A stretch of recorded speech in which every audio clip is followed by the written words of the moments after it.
Mga kaibigan, maligayang pagdating sa aking bagong explanation video. Ngayon ay sisimulan na natin ang talakayan tungkol sa apoy sa dugo. Kung nagustuhan ninyo ang video, huwag kalimutang mag-subscribe sa aming channel na Series Explained PH. Para sa mga nanonood mula sa Facebook, ang link ng aming YouTube channel ay nasa video description. I-click lamang ang link at mag-subscribe upang makatanggap ng lahat ng mga update. Maraming salamat po sa inyong suporta. Sa gabing iyon, tuluyang bumukas ang pinakamadilim na sugat ng pamilya Panganiban.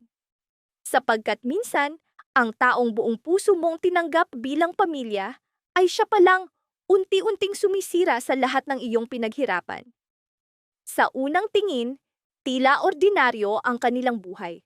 Magandang tahanan, tahimik na hapunan, mga pangarap na itinayo sa gitna ng pagod at pakikibaka. Ngunit unti-unting lumitaw ang mga bitak. Mga matang umiwas, mga ngiting hindi umaabot sa puso, at mga salitang may nakatagong lason. Nagsimula ang lahat sa pagdating ni Angel, isang babaeng banayad, magalang, madaling kaawaan, madaling pagkatiwalaan. Ngunit madalas, ang pinakamapanganib ay yaong mukhang walang kasalanan. Habang lalo siyang niyakap ng pamilya, lalo namang naglaho si Vanessa. Tahimik ang bahay, ngunit mabigat ang bawat hapunan. Ang bawat katahimikan ay tila naghihintay ng pagsabog. Imbes na asawa mo ang asikasuhin mo, anak mo ang intindihin mo. Isang simpleng linya, ngunit para kay Vanessa, parang kutsilyong dahan-dahang tumutusok sa kanyang dibdib. Sapagkat habang desperado niyang nililigtas ang pamilya, may isang taong palihim na pumapalit sa kanyang lugar. At ang pinakamasakit, unti-unting naniwala si Marco na si Angel lamang ang nakakaunawa sa kanya. Si Marco ay basag na lalaki. Pagod, mental na gumuho. Nilulunod ang sarili sa trabaho at alak, pilit na tumatakas. Dami akong inaasikaso, ma, kasi kung hindi ako kikilos, walang mangyayari. Ngunit ang katotohanan, hindi na niya alam kung paano ililigtas ang kanilang tahanan. At habang siya'y bumabagsak, lalo namang lumalapit si Angel. Palaging naroon, banayad, maamo. Parang anghel na handang buhatin ang lahat ng pasanin. Ngunit habang siya'y lumalapit, lalo namang gumuho ang lahat. Paano mo pagkakatiwalaan ang isang taong tila mabuti sa harap ng lahat? Ngunit ang kanyang pagdating ay palaging kasabay ng trahedya?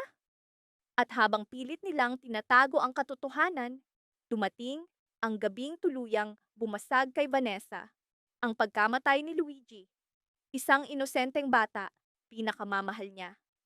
Pasensya na sa abala.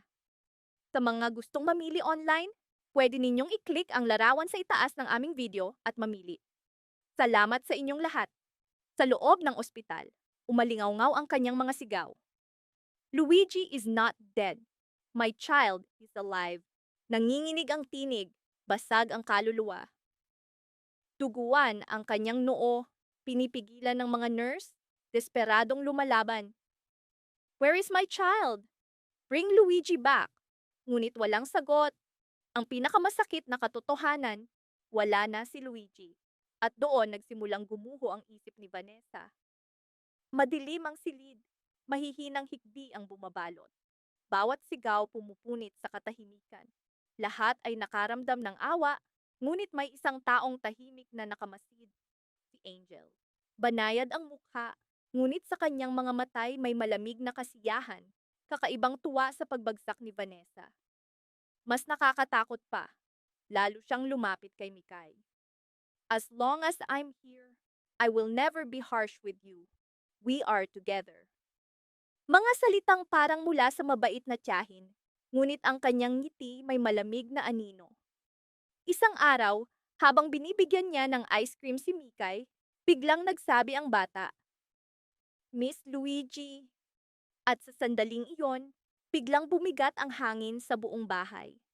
Pagkatapos ng kamatayan ni Luigi, nagsimulang lumitaw ang mga kakaibang pangyayari.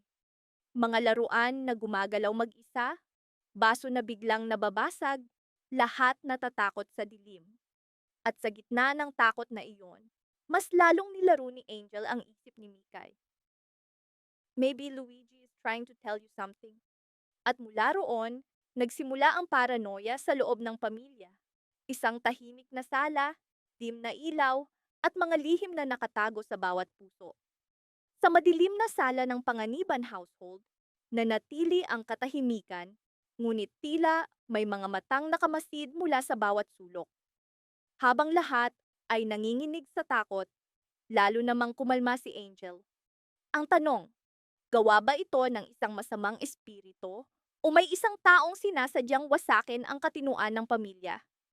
Samantala, nakakulong si Vanessa sa psychiatric facility. At ang basag na si Marco ay lalong lumapit kay Angel. Isang mahin sa loob ng sala, nanatili ang katahimikan, ngunit tila may mga matang nakamasid mula sa bawat sulok. Habang lahat ay nanginginig sa takot, lalo namang kumalma si Angel. Ang tanong, gawa ba ito ng isang madilim na espiritu o may isang taong sinasadyang wasakin ang katinuan ng pamilya? Samantala, si Vanessa ay nakakulong sa psychiatric facility. At ang basag na si Marco ay lalo pang lumapit kay Angel, isang mahinang asawa, at isang babaeng marunong samantalahin ang kahinaan ng iba.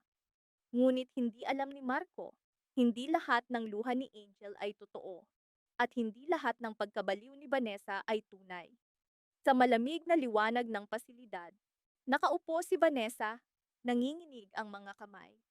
Ngunit sa kanyang mga mata, hindi lamang sakit ang naroon, may galit, takot, at desperadong pag-asa. Doon niya bumulong ng pinakamapanganib na sikreto.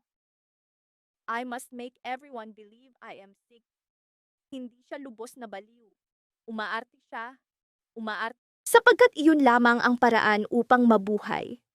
At unti-unting mabunyag ang tunay na plano ni Angel. At doon nagsimula ang pagbabago. Kung umaarte si Vanessa, ibig sabihin may isang taong sinasadyang patunayan na siya'y baliw. Bumalik ang mga alaala, mga kakaibang tingin, mga sitwasyong sinadya, mga salitang banayad ngunit lason. If I were you, I would leave my husband. Ganito ikinakalat ni Angel ang kanyang lason. Hindi sa sigaw, hindi sa dahas, kundi sa pagpapanggap na siya lamang ang tunay na nagmamalasakit. Ganito dahan-dahang winasak ni Angel ang pamilya. At ang pinakamasakit, lalo pang lumayo si Marco sa kanyang asawa. Hindi dahil nawala ang pagmamahal, kundi dahil sa pagod. Pagod sa trauma, sa kaguluhan, sa babaeng hindi na niya maintindihan. Bawat pagbisita sa pasilidad, naramdaman ni Vanessa ang unti-unting pagbitaw ng puso ng kanyang asawa. Get well. We are waiting for you. Mikay and I. Mga salitang puno ng distansya na hindi na niya kayang tawirin. At habang siya'y nakakulong, lalo namang lumapit si Angel. Ngunit ano ba talaga ang nais niya? Pag-ibig? Pamilya? O paghihiganti? Sapagkat habang nagpapanggap siyang mabait at mapagmahal kay Mikay, ibang mukha ang lumilitaw kapag walang nakatingin. Your father no longer loves your mother. Malamig, direkta, walang awa. Unti-unting binabasag ang isip ng bata. At si Mikay, nagsimulang matakot, hindi lamang sa kamatayan ni Luigi, kundi sa sariling tahanan. Isang gabi, hawak ang sirang laruan, umiiyak si Mikay. Tita, my mom is not bad. Ngunit kahit inosente, unti-unti siyang nilalamon ng impluwensya ni Angel at saka dumating ang pangungusap na kayang durugin ang anumang ina. If your mom wasn't here, maybe Luigi would still be alive. Isang linya, ngunit sapat upang sunugin ang natitirang lakas ni Vanessa. Habang tinatago ni Angel ang kanyang tunay na mukha, unti-unting napansin ni Vanessa ang mga hindi tugma. Mga usapang hindi magkatugma, mga tinging puno ng selos, mga ngiting pilit. At sa kanya naunawaan, ang pagbagsak ng kanyang buhay ay hindi aksidente. May isang taong sinasadyang orkestrahin ng lahat. May isang taong gustong burahin siya sa pamilya. At ang taong iyon ay ang minsan niyang itinuring na kapatid. May mga sugat na hindi nakikita. May mga taong nakangiti sa harap mo. Ngunit sa likod ng ngiti ay unti-unti kanilang pinapatay. Ito ang unti-unting natanto ni Vanessa habang nakakulong sa psychiatric facility. Bawat gabi, hindi dumarating ang tulog. At sa kanyang pandinig, paulit-ulit na umuukit ang mga sigaw ni Luigi, isang hindi nakikitang katotohanan na patuloy na bumabalik upang multuhin siya. Sa sala ng pamilya Panganiban, nanatili ang katahimikan, ngunit tila may mga matang nakamasid mula sa bawat sulok. Habang lahat ay nanginginig sa takot, lalo namang kumalma si Angel. Ang tanong, gawa ba ito ng isang masamang espiritu o may isang taong sinasadyang wasakin ang katinoan ng pamilya? Samantala, si Vanessa ay nakakulong sa psychiatric facility at ang basag na si Marco ay lalong lumapit kay Angel, isang mahinang asawa at isang babaeng marunong samantalahin ang kahinaan ng iba. Ngunit hindi alam ni Marco, hindi lahat ng luha ni Angel ay totoo at hindi lahat ng pagkabaliw ni Vanessa ay tunay. Sa malamig na liwanag ng pasilidad, nakaupo si Vanessa, nanginginig ang mga kamay. Ngunit sa kanyang mga mata, hindi lamang sakit ang naroon, may galit, takot, at desperadong pag-asa.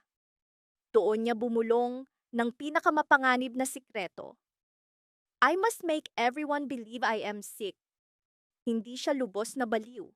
Umaarte siya, sapagkat iyon lamang ang paraan upang mabuhay.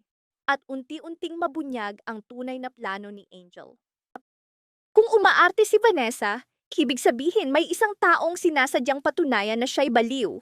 Bumalik ang mga alaala, mga kakaibang tingin, mga sitwasyong sinadya, mga salitang banayad ngunit lason.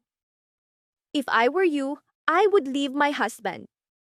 Ganito ikinakalat ni Angel ang kanyang lason. Hindi sa sigaw, hindi sa dahas, kundi sa pagpapanggap na siya lamang ang tunay na nagmamalasakit. Ganito dahan-dahang winasak ni Angel ang pamilya. At ang pinakamasakit, lalo pang lumayo si Marco sa kanyang asawa. Hindi dahil nawala ang pagmamahal, kundi dahil sa pagod. Pagod sa trauma, sa kaguluhan, sa babaeng hindi na niya maintindihan. Bawat pagbisita sa pasilidad, naramdaman ni Vanessa ang unti-unting pagbitaw ng puso ng kanyang asawa. Get well. We are waiting for you, Mikay and I. Mga salitang puno ng distansya na hindi na niya kayang tawirin. At habang siya'y nakakulong, lalo namang lumapit si Angel. Ngunit ano ba talaga ang nais niya? Pag-ibig? Pamilya? O paghihiganti? Sapagkat habang nagpapanggap siyang mabait at mapagmahal kay Mikay, ibang mukha ang lumilitaw kapag walang nakatingin. Your father no longer loves your mother. Malamig, direkta, walang awa. Unti-unting binabasag ang isip ng bata. At si Mikay, nagsimulang matakot, hindi lamang sa kamatayan ni Luigi, kundi sa sariling tahanan. Isang gabi, hawak ang sirang laruan, umiiyak si Mikay. Tita, my mom is not bad. Ngunit kahit inosente, unti-unti siyang nilalamon ng impluwensya ni Angel. At saka dumating ang pangungusap na kayang durugin ang anumang ina. If your mom wasn't here, maybe Luigi would still be alive. Isang linya, ngunit sapat upang sunugin ang natitirang lakas ni Vanessa. Habang tinatago ni Angel ang kanyang tunay na mukha, unti-unting napansin ni Vanessa ang mga hindi tugma. Mga usapang hindi magkatugma, mga tinging puno ng selos, mga ngiting pilit. At sa kanya naunawaan, ang pagbagsak ng kanyang buhay ay hindi aksidente. May isang taong sinasadyang orkestrahin ang lahat. May isang taong gustong burahin siya sa pamilya. At ang taong iyon ay ang minsan niyang itinuring na kapatid. May mga sugat na hindi nakikita. May mga taong nakangiti sa harap mo, ngunit sa likod ng ngiti ay unti-unti kanilang pinapatay. Ito ang unti-unting natanto ni Vanessa habang nakakulong sa psychiatric facility. Bawat gabi, hindi dumarating ang tulog. At sa kanyang pandinig, paulit-ulit na umuukit ang mga sigaw ni Luigi, isang hindi nakikitang katotohanan na patuloy na bumabalik upang multuhin siya. Maraming salamat sa panonood ng buong video. Para mapanood ang susunod na episode explanation, huwag kalimutang mag-subscribe sa Series Explained PH channel.